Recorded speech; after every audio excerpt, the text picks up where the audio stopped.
I am so glad I read this book.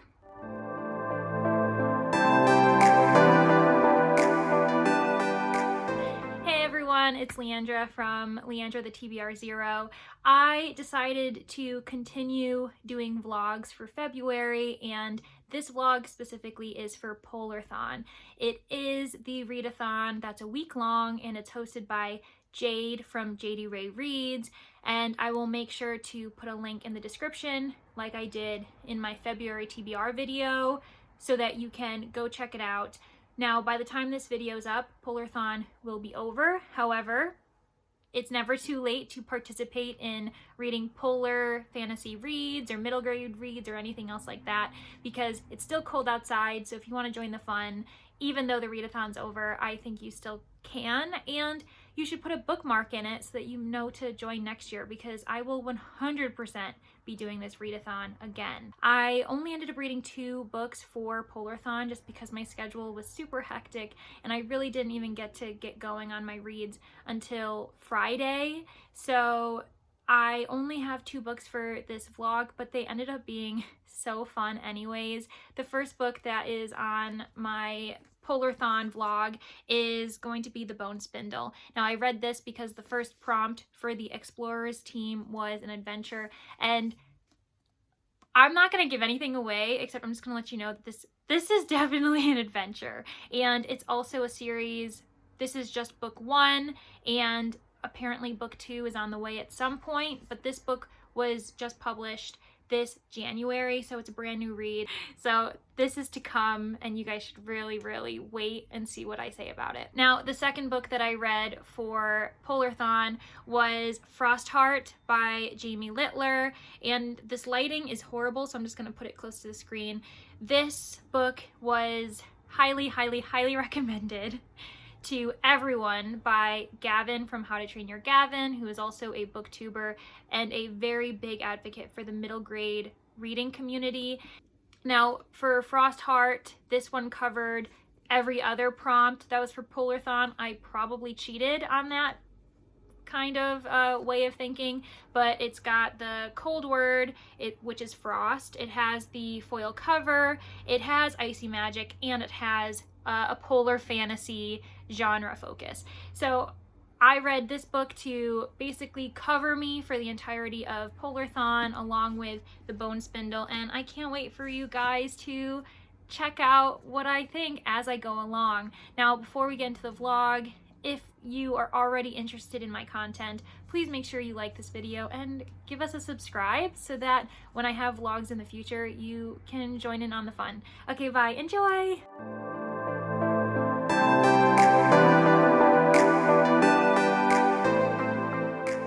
Okay, hopefully this will be a brief update because I'm only 40 pages in, so not much has happened when it comes to the plot. However, I feel like I understand our 2 main characters really well. We've got Shane and Fee. Their perspectives are switching every chapter, it seems. I'm not sure if any other characters are going to be added later on, but for now, they're the only 2 that we've really met. And while they're both treasure hunters, they're very different when it comes to people, as well as when it comes to their goals and why they're treasure hunters. Fee is the brains of the operation. She is more interested in finding historical books, scrolls, maps, any other type of memorabilia that can raise her knowledge about the witches and especially the fallen kingdom of Andar, it seems. Meanwhile, Shane is the brawn. She's well known for wielding an axe and being a hothead. So they're very different, even though they're both equally snarky, which I really enjoy their dynamic. And they're really not friends at this point. They've come together upon an act of convenience, pretty much. They both need each other. Shane has found a very old map that leads to this possibly hidden cavern where they assume that there's treasure to be found, and it's in the witch's jewelry box, which is a certain area in the kingdom that was known at one point to be the home and congregation of many witches before they were persecuted after the fall of Andar. So there's so much hidden there, and they believe that this map is going to lead them to a new cave of some sort or ruin that hasn't been plundered yet by other treasure hunters. And the reason why she invites Fee is because she knows that Fee's very interested in the historical aspect and not in the gold and the riches, which is pretty much the only thing that Shane cares about. Meanwhile, both of these young women have secrets that we already know about that the other doesn't seem to know about. We have Fee, again, who is also a lady. She seems to have been raised in a very proper atmosphere with a title. However, she doesn't want anyone to know that. And she also has an ex who apparently put a hex on her or some type of curse that she pretty much has been trying to break ever since it happened. And that's why she's interested in a lot of this witch history, hoping to find some type of counterspell or a charm. And then Shane, she is from another kingdom. And this kingdom was made up of islands, so like an archipelago. And not only did she basically grow up in a different kingdom, but in that kingdom, she was the daughter of a war king. So she actually is the rightful heir to his throne, but she has a twin brother who was born just after her. And since she was born first, she is the one who actually would inherit that throne. And it pretty much put a terrible rift between them. And so since Shane was never really ever interested in having a title of that sort, she fled and swore never to return.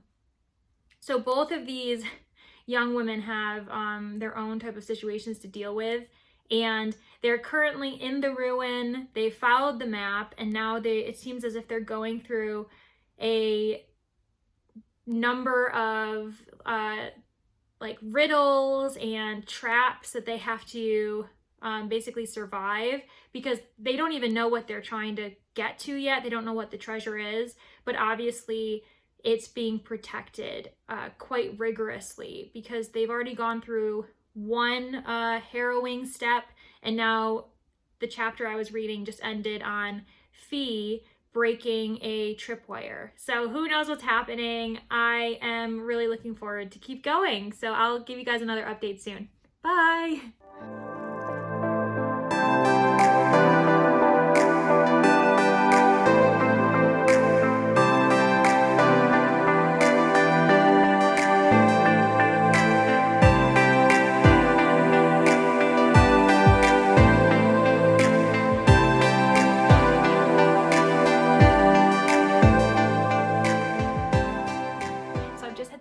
Point, and so much has happened since my last update. I left you guys off where they were in the ruins and pretty much they were setting off traps and they were trying to make it to the treasure, whatever that treasure ended up being. And Fee ends up, of course, being drawn to the bone spindle that eventually gets discovered in the last room after all of the traps have been survived. And she's so drawn to this spindle that she pricks her finger, and of course that sets off all of these different events because now she is locked intimately with Briar Rose, who is the prince of the fallen kingdom of Andar.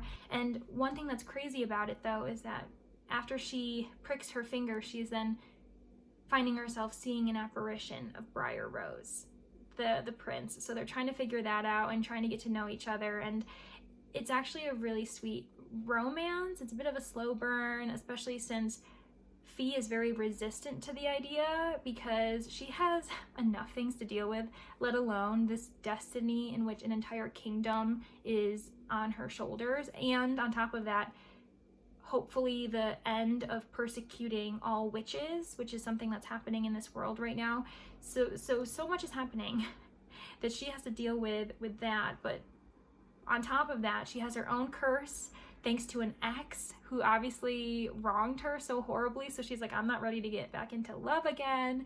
And we learn about what happens with the curse, why it's so crucial for her to stay away from her family and not make very close connections or make any solid roots anywhere. So that's pretty crazy to know now. And so she's basically feeling a lot of stress, but on top of that, she's feeling drawn to Briar, and she really understands his struggle and his loneliness, and she's been dealing with that herself. So it seems that they're almost kind of building on a friendship first, or at least some type of support system, which I like.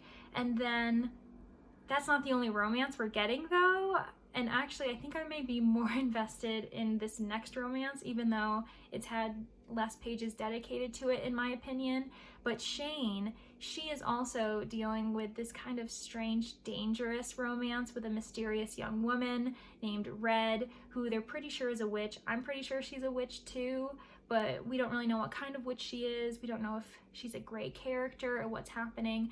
But I really love the development of Shane's character, especially because it's so normal and natural for her to be a young gay woman. So I love the idea of this being a YA fantasy where a lot of young people will be reading this and just accepting that she is this fierce woman who wields an axe and she's also gay. And it's just usually in fantasies, especially fantasies that are kind of in a setting that is reminiscent of olden days of kingdoms and hierarchy, it's usually a patriarchy, and the monarch's always a man, and if anyone is a part of the LGBT plus representative population, it's taboo or it's some type of weird sin or whatever.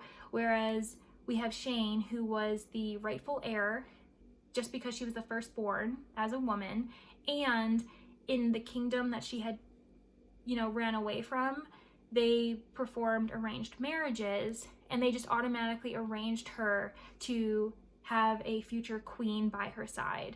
Like it's nothing taboo about it, nothing weird, and I just love that. And so the same thing goes with this other romance with the witch. It's just so normal, and there's no strangeness or no pointedness, and I think that's because the author is also an LGBT plus member, so it makes sense that she would know how to write it so that, it's not forced or strange.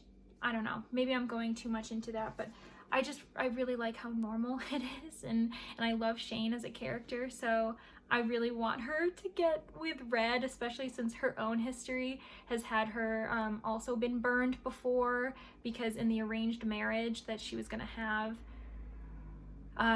the woman actually was bi, but she was more in love with Shane's brother, which is obviously its own problem. So I really want Shane to have a win, and I think her having like a fierce witch love interest is perfect for her character. And so yeah, so that's happening, and now they've traversed the countryside. They found themselves in Black Pines, which is a very secluded community, but they realize that it's much more populated than expected, and that's because the witch hunters were anticipating that they would arrive in that town. And so they have to perform this huge escape where Shane pretty much kicks ass and takes out a bunch of witch hunters, and then she and Fee get away. But what's interesting is that Fee almost receives a fatal blow, but she's saved by Briar. And the reason why that's crazy is because Briar up until this point has had a really hard time channeling his magic and being able to like physically touch things, and yet he's able to grasp her and push her out of the way, and they tumble, to safety, and they both realize that he's actually able to touch her now, which is of course going to be a crazy new plot device. So who knows what that's gonna cause in future events. But now we have Shane and Fee basically finding a safe haven that Fee knows about, and she describes it as a ghost town, which Shane is not happy about, but it seems really interesting, and it's like amongst all these ruins. So I think that we're gonna be anticipating a few more crazy events, especially since we're only halfway. We haven't met the Spindle Witch yet. We also haven't met Fee's ex, which we know he's gonna show up sometime. But yeah, so very, very excited, and I'm enjoying it so far, so I can't wait. Okay, bye.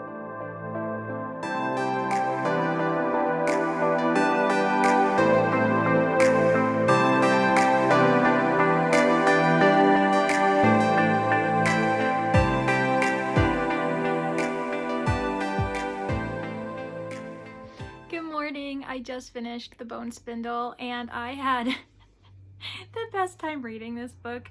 I loved the characters. The adventures were super captivating, especially because we left off with them getting away from the witch hunters, but of course that doesn't end things. Soon after that, we ended up finally meeting Fee's ex, and I feel like that is especially where Shane and Fee's friendship really shine, and it shows how much they've grown together, the way that Shane supports Fee in this horrible thing that she's pretty much been holding inside her the entire time. So it was just a great growing experience on their way to the kingdom of Andar.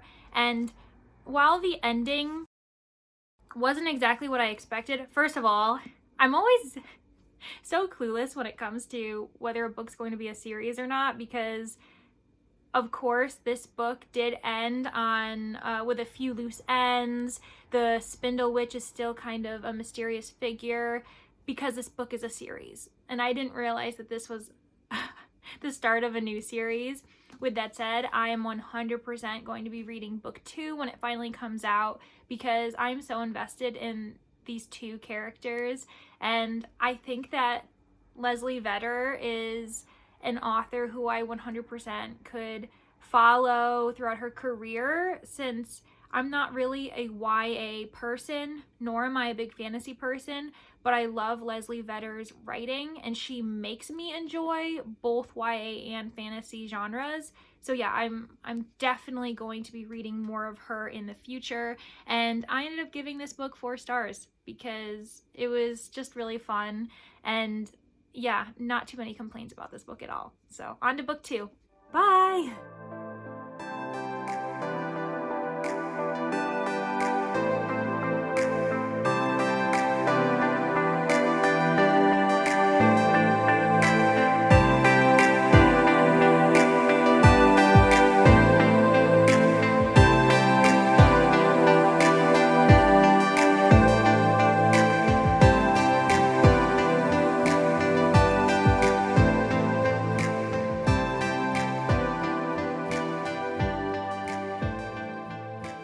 So today I started Frostheart, which is my second read for Polarthon, and I am 130 pages in. I finished part 1, which was called Outcast, which we soon learn the outcast that this title refers to is Ash himself, who is the main character, and he has had some rough memories already in life in regards to his parents going missing. Basically, in this world, it seems to be a futuristic world, possibly after an ice age occurs, and these different communities live in these strongholds on the ice, and Ash specifically lives in a stronghold that's very far north and rarely gets visitors or traders from other communities. And so his parents, they were pathfinders, which basically that's the title of those who do travel across the ice, risking their lives, not only to the elements, but to the Leviathan, who are hunting them down and trying to make them their next meal.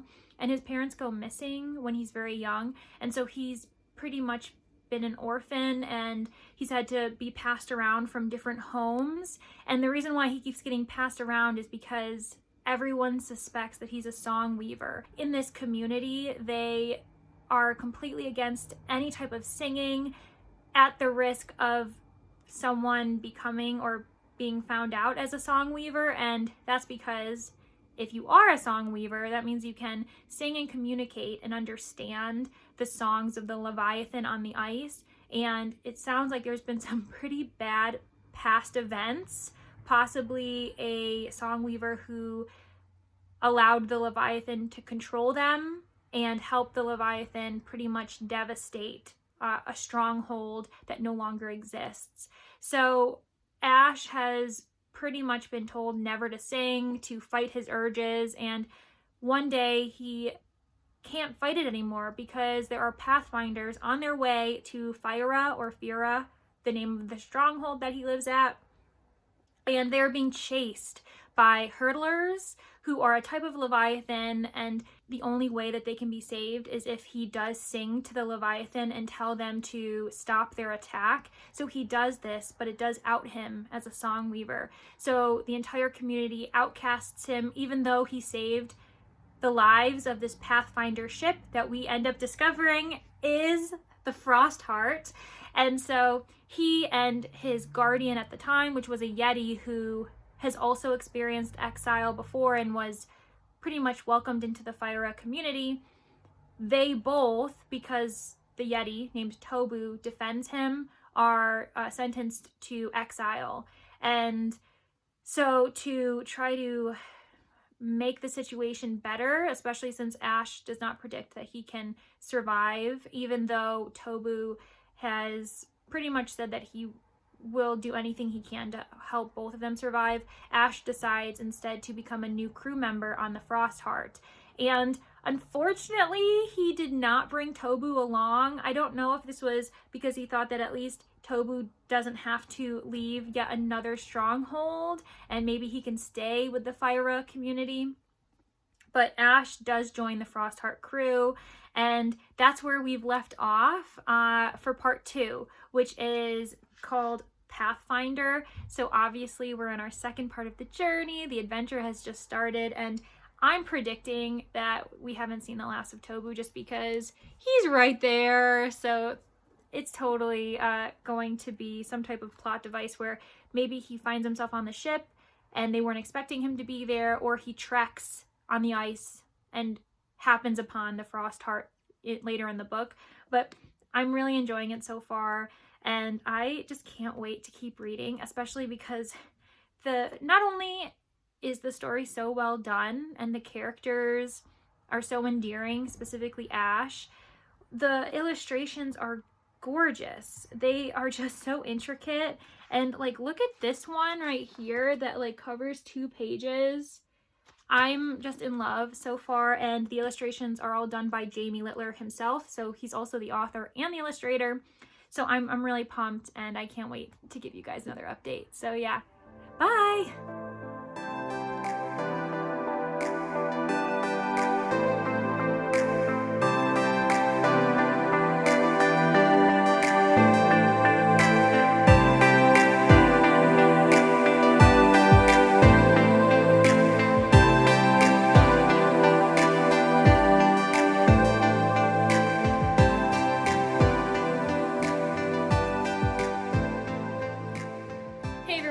I took a break from reading because I wanted to go for a run, and then I had to take a shower afterwards, but I just finished part 2 in Frostheart, and this has been such a fun journey to go on with Ash and the other characters who he is involved with.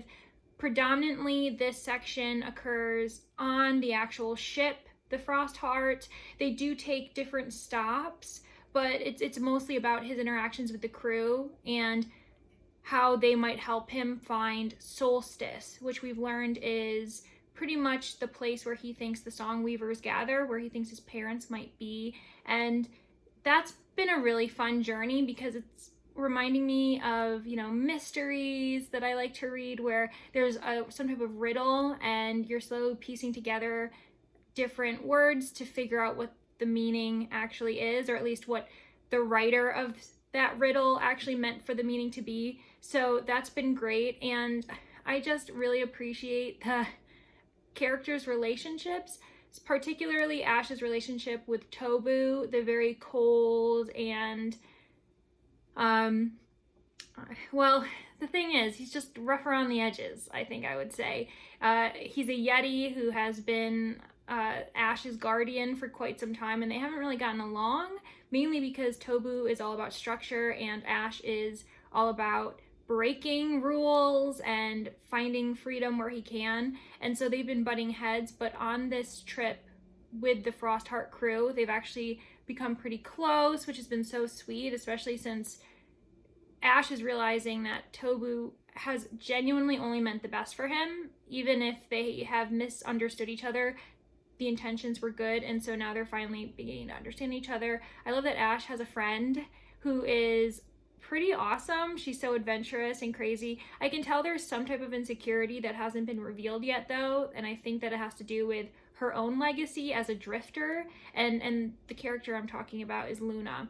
Speaking of Luna and Ash, I love that Littler pretty much names his characters based on the stronghold that they're from and the different cultural beliefs that belong to that stronghold. For instance, because Ash is a part of the Fyra or Fira stronghold, and they pretty much worship the fire spirits and Mother Sun and everything like that. All of their names have something to do with fire, sun, that type of element, which is pretty awesome. And then of course Luna's name makes sense, since as a drifter they are known for using the stars to guide them on their different wandering adventures. So I've just really appreciated that little small detail that definitely carries on throughout the entire book. I have one more part to go, I'm assuming, because I have about 130 pages, but I plan on finishing it up right now. I'll just be sitting here and my coffee is probably boiling soon, so I'll be checking that out too. And yeah, I can't wait to finish this, and hopefully afterwards I'll want to read the other 2 books as well. Okay, thanks guys, bye!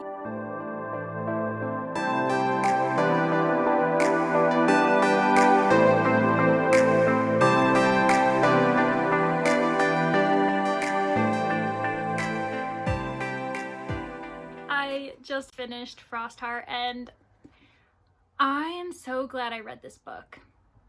So glad.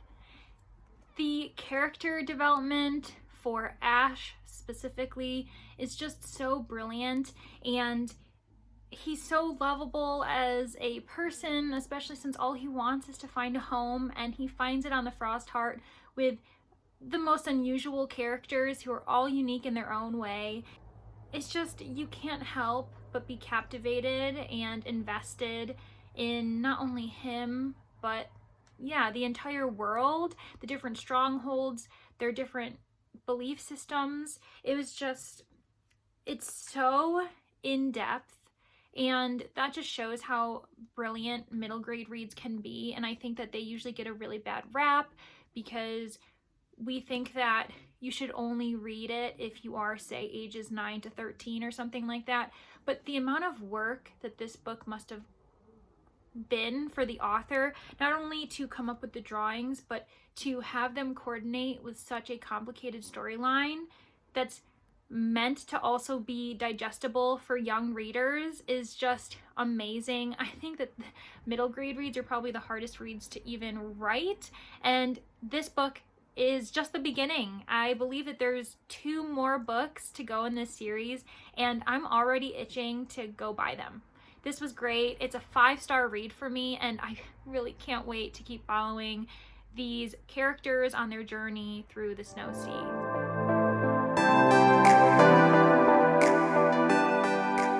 That's a wrap on my second vlog for February. If you really enjoyed this vlog, please go ahead and check out the vlog I did for last week, which was covering 2 cruise mysteries, and they both are set in golden age detective fiction times in the 20s and 30s, and I had a really fun time recording that one, and I'll put a link in the description if you are interested in that.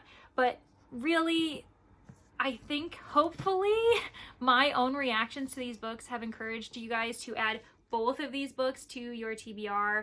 And if they're already on your shelves, then please pick them up as soon as you can, because they're totally worth it. And I'm so glad that I picked them up off my shelves, and I'm so glad that Polarthon encouraged me to do so. So I hope you guys have a great rest of your day. Thank you for spending some time with me. Like and subscribe if you haven't. And yeah, have a great rest of your day. Bye guys. Like and subscribe.